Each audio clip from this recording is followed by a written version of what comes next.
The Royal Commission's investigation into the March 15 attacks has done nothing to deliver justice for the lives affected. That's the view of the Islamic Women's Council, and Anjum Rahman joins me now via Skype. Thank you for joining us, Anjum. Can you just tell me, how has the Islamic community been let down here?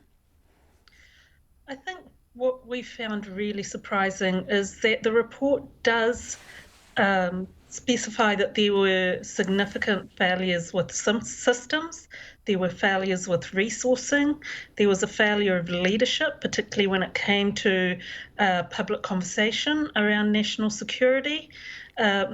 They put in a recommendation to redesign the national security system because it had flaws and significant flaws.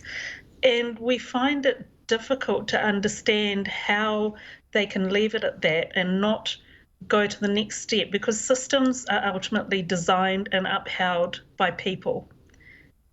They aren't just some magical thing that happen. People make deliberate decisions to design and uphold the systems that we have, and they have not in any way specified or gone into any detail about any responsibilities around this. So, Anjum, would you like them to identify individuals who should be responsible for this? I think positions, possibly, and yes, I think they could look at general, ministerial responsibility, particularly, when that minute came out around sealing the evidence and submission of CEs and ministers.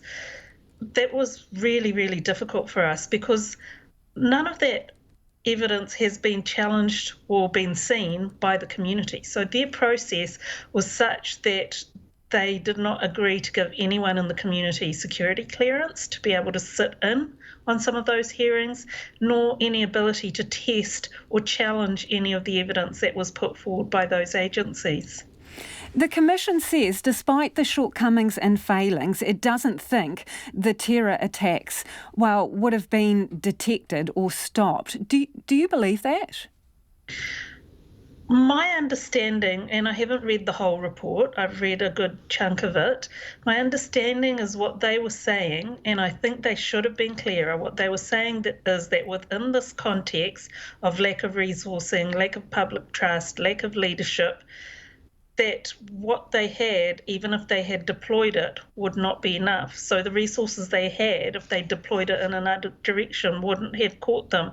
They talked about, I think it was Operation Solar, and the tools that were not available around internet activity and so on. So I think that it seems to me, and they can only clarify, that ruling is based on the current system, the current level of resources that those public servants were working under. So the intelligence community, according to this report, was looking in the wrong direction in terms of threats. And in fact, they say there was an inappropriate concentration of resources. Why do you think that our intelligence community was looking at the Muslim community as a potential threat rather than potential targets and potential victims? It can only have been based on overseas activities. There may have been some low-level activity here. They certainly jailed a couple of young people for sharing ISIS videos.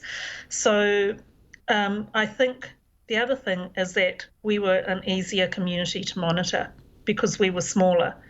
If they had been basing it on overseas events, then there were also overseas events and significant events that should have alerted them to a rising white supremacist alt-right threat, such as the Quebec mosque shooting, such as the killing of an MP in the UK, the Chapel Hill killings, and various other events.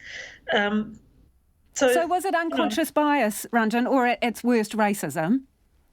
Yeah, I mean, I am a bit wary of the word unconscious when it comes to bias, and it may well have been conscious or unconscious, but I do believe that there is bias. I think the report also talks in the social cohesion section about the lack of diversity within agencies. They have graphs there. They talk about the lack of diversity within leadership, positions. They talk about the poor community engagement and the lack of value of expertise that communities bring. So all of those factors would suggest that there was significant bias. There is a very clear thread in this report about the families. The families have continued to suffer immensely since the attack. Financial strain, lack of support for people who had non-physical injuries, wrong death certificates, cultural insensitivities around the way they were dealt with. This was outside of the realm of the Commission, but should the government be looking at compensation for these families?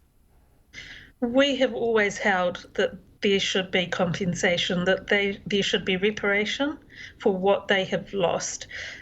New Zealand was not prepared for this attack. We didn't have the capacity, the capability to deal with a community like ours, or to deal with the scale of the attack. And so I think that, again, goes to that systemic lack of planning and preparedness. Certainly victims' families and those that were present on the day, all of those people are first and foremost in our thoughts. And justice and compensation is really all about them, so they can at least be feeling secure and have support for their well-being. Those are crucial for us. Are you convinced that if these 44 recommendations are carried through on, that New Zealand will be safer because of it? It depends on the order that those are carried out. So if you have that bias that we've talked about and you bring that to any system or structure in place, then that new system won't be effective because it still has those underlying biases with the staff, with the values, with the assumptions, all of those things. So to me, we really need to tackle discrimination. We need to tackle racism. We need to tackle that cultural competency and the diversity within our public services. That is the first piece, because you can't have the same people bringing the same values and expect them to get different results. Intelligence services, the police and the Prime Minister have all apologised today. Does that mean anything? To me, it did. I honestly, as I heard it on Radio New Zealand News, my eyes filled with tears. I think personally I needed to hear that, and it was personally very important to me. I can't speak for affected families.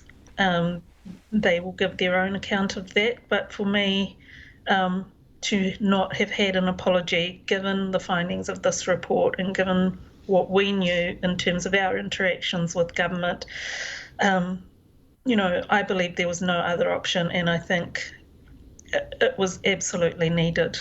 What did it mean to you? It meant recognition that things had not gone right, that things could have been done better and should have been done better. And that's a starting point, and a necessary starting point. Thank you so much for joining us this evening. That is Anjum Rahman, who is from the Islamic Women's Council there.